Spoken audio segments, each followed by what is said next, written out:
अस्सलाम वालेकुम दोस्तों, रोज़ाना की तरह आज की वीडियो में काफ़ी सारी नई लेटेस्ट अपडेट्स मौजूद है। जानेंगे तमाम अपडेट्स की तफसीलात के बारे में। लिहाजा हमारे इस वीडियो को स्किप के बगैर पूरा एंड तक देखिए ताकि किसी भी किस्म की इंपॉर्टेंट डिटेल्स आपसे मिस ना हो। और जो लोग हमारे चैनल पर पहली बार आए हैं उन सबसे अदबन गुजारिश की जाती है कि हमारे चैनल मियां भाई एक्सप्लेन को सब्सक्राइब करके बेल आइकन जरूर प्रेस कर लें ताकि इसी तरह की लेटेस्ट एंड फास्ट अपडेट्स आपको रियल टाइम पर मिलती रहे। और जिन लोगों ने हमारे चैनल को सब्सक्राइब कर लिया है उन सबका तहे दिल से शुक्रिया। तो आइए जानते हैं आज की ताज़ा तरीन लेटेस्ट अपडेट्स के बारे में। जय तेलंगाना नारा किसी पार्टी की जागीर नहीं। कालेश्वरम कमीशन की नोटिस के बाद बीआरएस और बीजेपी कायदीन की खुफिया मुलाकातें। मिनिस्टर डी श्रीधर बाबू का बयान। रियासती वजीर सनत और आईटी डी श्रीधर बाबू ने कहा है कि जय तेलंगाना का नारा किसी पार्टी की जागीर नहीं है बल्कि तेलंगाना के अवाम का नारा है और कांग्रेस पार्टी ने ही इस नारे को हकीकी रंग दिया है। लिहाजा पार्टी कायदीन से खिताब करते हुए डी श्रीधर बाबू ने कहा है कि बीजेपी और बीआरएस में खुफिया इत्तेहाद है। मजीद उन्होंने कहा है कि बीजेपी और बीआरएस के अहम कायदीन का कालेश्वरम के बदउनवानी से बचने के लिए हुकूमत और कमीशन पर झूठे और बेबुनियाद इल्जाम आयद कर रहे हैं, जबकि हकीकत यह है कि इन नोटिसों की इजराई के बाद बीजेपी और बीआरएस के कायदीन खुफिया मुलाकातें कर रहे हैं। तेलंगाना की यौम तासीस सदर जमहूरिया वज़ीर आज़म और कायद अपोजिशन लोकसभा राहुल गांधी की मुबारकबाद। सदर जमहूरिया द्रौपदी मुर्मू और वज़ीर आज़म नरेंद्र मोदी के अलावा कायद अपोजिशन लोकसभा राहुल गांधी ने तेलंगाना की यौम तासीस के मौके पर तेलंगाना के अवाम को मुबारकबाद देते हुए नेक ख्वाहिशात का इजहार किया है। लिहाजा सदर जमहूरिया द्रौपदी मुर्मू ने ट्वीट करते हुए कहा कि रियासत तेलंगाना की तारीख और तहजीब काफ़ी कदीम है। इसके अलावा अलहदा रियासत की तश्कील पाने के बाद तेलंगाना माशी तकनीकी तौर पर तेजी से उभर रहा है। लिहाजा नई रियासत तेलंगाना अवाम की तरक्की के लिए माउन मददगार साबित हो रही है। इसके अलावा वज़ीर आज़म नरेंद्र मोदी ने ट्वीट करते हुए तेलंगाना के अवाम को मुबारकबाद पेश की और कहा कि तेलंगाना तेजी से तरक्की करे।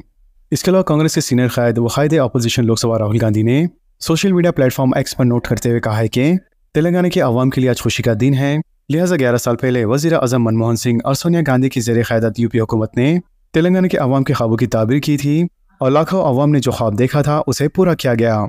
इसके अलावा तेलंगाना तहरीक में कुर्बानियाँ देने वालों को राहुल गांधी ने ख़िराद अक़ीदत पेश किया। वक्फ जायदों के रजिस्ट्रेशन के लिए वेबसाइट। एक ऐसे वक्त जब सुप्रीम कोर्ट में वक्फ तरमीम कानून के खिलाफ दरख्वास्तों पर फैसला महफूज कर दिया गया है, लेकिन हुकूमत ने वक्फ जायदादों के रजिस्ट्रेशन का काम शुरू करने का फैसला किया है। लिहाजा ज़राए के मुताबिक वक्फ उम्मीद पोर्टल का 6 जून को आगाज़ किया जाएगा, जिसमें वक्फ की रजिस्ट्रेशन लाजमी है। ज़राए ने बताया कि अगर किसी जायदादों का रजिस्ट्रेशन नहीं होगा तो इसे मुतनाज़ा समझा जाएगा और मामले को वक्फ ट्रिब्यूनल से रुजू कर दिया जाएगा। अगर किसी तकनीकी मसला या दीगर वजह से किसी वक्फ जायदादों का 6 महीने के अंदर रजिस्ट्रेशन नहीं होगा तो इन्हें 1 या 2 माह का इजाफी वक्त दिया जाएगा। वाज़ेह है कि मुल्क भर की वक्फ जायदादों का इस पोर्टल के जरिए रजिस्ट्रेशन होगा और अमला की शनाख्त के लिए इलेक्शन कमीशन का डेटा इस्तेमाल किया जाएगा। इसके अलावा हर जायदादों की जियो टैगिंग होगी और मुकम्मल तफसीलात का ऐलान करना होगा। रियासती वक्फ बोर्ड के जरिए जायदादों का रजिस्ट्रेशन होगा, जिसके लिए वक्फ बोर्ड की तकनीकी मदद फराहम की जाएंगी। वाज़ेह है कि ख़ातिन के नाम पर रजिस्टर्ड जायदादों को वक्फ करार नहीं दिया जा सकता। पेट्रोल और डीजल का खात्मा। नितिन गडकरी का ऐलान, अब पानी से चलेंगी कार। फ्यूल की मुसलसल बढ़ती कीमतों से परेशान अवाम के लिए खुशखबरी। मरकजी वज़ीर ट्रांसपोर्ट और हाईवेज नितिन गडकरी ने एक इनकलाबी ऐलान किया है, जिसमें इस बात की वजाहत की गई है कि अब भारत में गाड़ियाँ पानी से तैयार होने वाले ईंधन से चलेंगी, यानी पेट्रोल और डीजल का दौर खत्म होने वाला है। इसके अलावा नितिन गडकरी ने बताया है कि पानी से हाइड्रोजन और ऑक्सीजन को अलग करके तब से हाइड्रोजन बनाया जाएगा, जो मुस्तकबिल का माहौल दोस्त ईंधन बनेगा।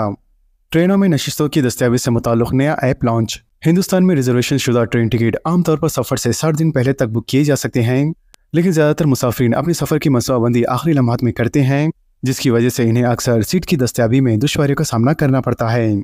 मेक माई ट्रिप के डेटा के मुताबिक तकरीबन 40% मुसाफिर मुतअद्दिद बार और कई दिनों तक टिकट बुक करने की कोशिश करते हैं, जिनमें से तकरीबन 60% लोगों को वेटिंग लिस्ट वाला टिकट हासिल करना पड़ता है, क्योंकि जब तक वो अपने सफ़र की हतमी तारीखों का फैसला करते हैं उस वक्त तक कन्फर्म सीटें खत्म हो चुकी होती हैं। लिहाजा इस मसले के लिए मेक माई ट्रिप ने एक नया सेट अवेलेबिलिटी फोरकास्ट फीचर मुतारिफ करवाया है, जो डेटा साइंस की मदद से मुसाफिरों को सीटों की दस्तियाबी का बेहतर अंदाजा लगाने में मदद फराहम करेगा।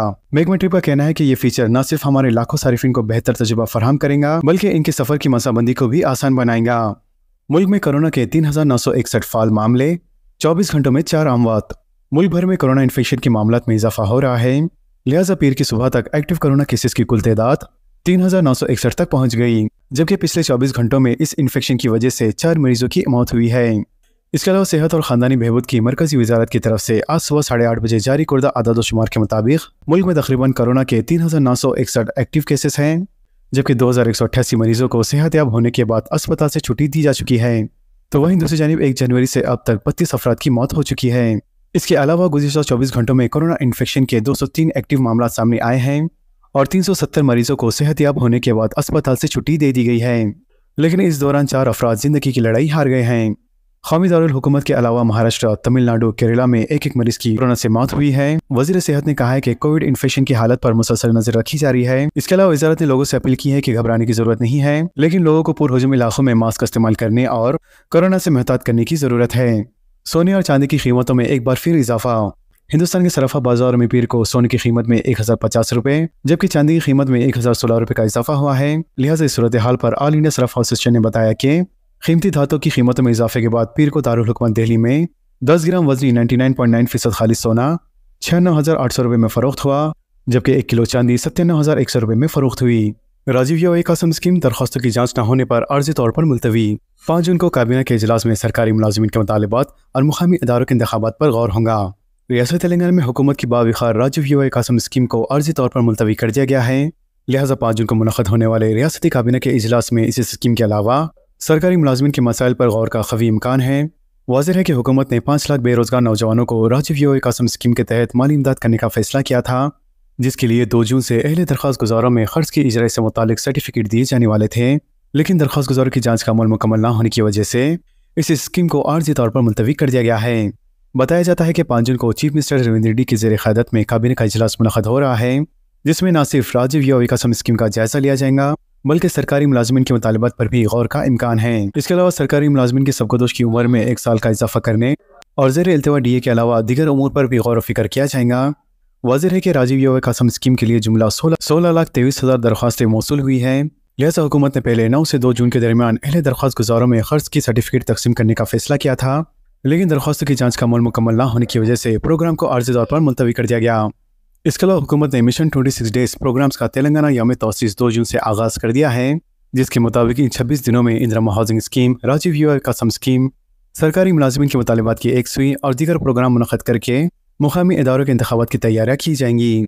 लेकिन 2 जून से राजीव युवा कासम स्कीम पर अमल नहीं हो सका, जबकि 5 जून के काबीना इजलास में मुकामी इदारों इंतखाबात से मुताल्लिक़ हिकमत अमली की जाएंगी। इसके अलावा सरकारी हल्कों में ये ख़ासी आराइयाँ हैं कि पहले ग्राम पंचायत इंतखाबात मुनक़द किए जाएंगे या MPTC इंतखाबात मुनक़द किए जाएंगे। लिहाजा काबीना इजलास में इस पर भी वाज़ेह मौक़िफ़ इख्तियार किया जाने के भी इम्कान है। हज में पहली बार आग बचाने वाले ड्रोन फाल्कन का इस्तेमाल। सऊदी शहरी के दफ़ाई जनरल डायरेक्टरेट ने ऐलान किया है कि जारी साल हज के दौरान पहली बार फाल्कन नामी जदीद आग बुझाने वाले ड्रोन का इस्तेमाल किया जाएगा। लिहाजा ये ड्रोन मसनवी ज़हानत से लैस है और दुश्वार गुजार या बुलंद मुकामात पर फायर फाइटिंग और रेस्क्यू मिशन के लिए खुसूसी तौर पर तैयार किया गया है। सऊदी प्रेस एजेंसी के मुताबिक फाल्कन ड्रोन 12 घंटे तक मुसलसिल परवाज की सलाहियत रखता है और तकरीबन 40 किलोग्राम वजनी सामान उठा सकता है। तो दोस्तों, इन खबरों से मुताल्लिक़ आप सबकी क्या राय है नीचे कमेंट बॉक्स में ज़रूर ज़ाहिर करें और इसी तरह के लेटेस्ट एंड फास्ट अपडेट्स के लिए हमारे चैनल के साथ जुड़े रहें। हमारे इस वीडियो को आपस में ज़्यादा से ज़्यादा शेयर करें और हमारे चैनल मियां भाई एक्सप्लेन को सब्सक्राइब करके बेल आइकन प्रेस करना ना भूलें। तो मिलते हैं अगली वीडियो में लेटेस्ट अपडेट के साथ। अल्लाह हाफिज़।